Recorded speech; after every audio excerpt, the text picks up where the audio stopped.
Nasabat ng mga operatiba ng Dinalupihan Municipal Police Station ang mahigit kalahating milyong pisong halaga ng hinihinalang shabu sa ikinasang anti-illegal drug operation sa Barangay Pag-asa, Dinalupihan, Bataan. Ang ulat mula kay Patrol Woman Lixon Reyes Sawiran.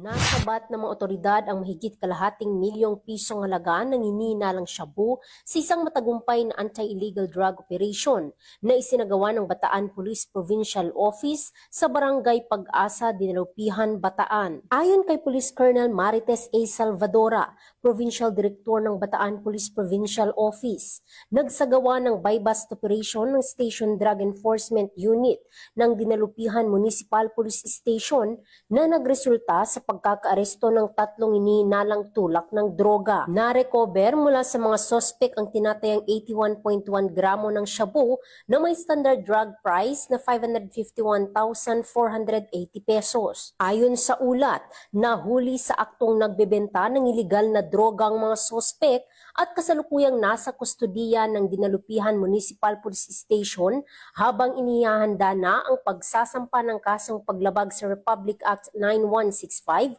o ang Comprehensive Dangerous Drugs Act of 2002. Muling pinagtibay ng Bataan PNP ang kanilang matatag na suporta sa pinaigting na kampanya kontra iligal na droga sa ilalim ng pamumuno ni Police Brigadier General Ponce Rogelio I. Piñones Jr., Regional Director ng Police Regional Office 3. Ang nasabing operasyon ay patunay ng walang humpay ng kampanya ng pulisya laban sa iligal na droga sa rehiyon at ng determinasyong mapanatili ang katahimikan at kaayusan sa buong lalawigan.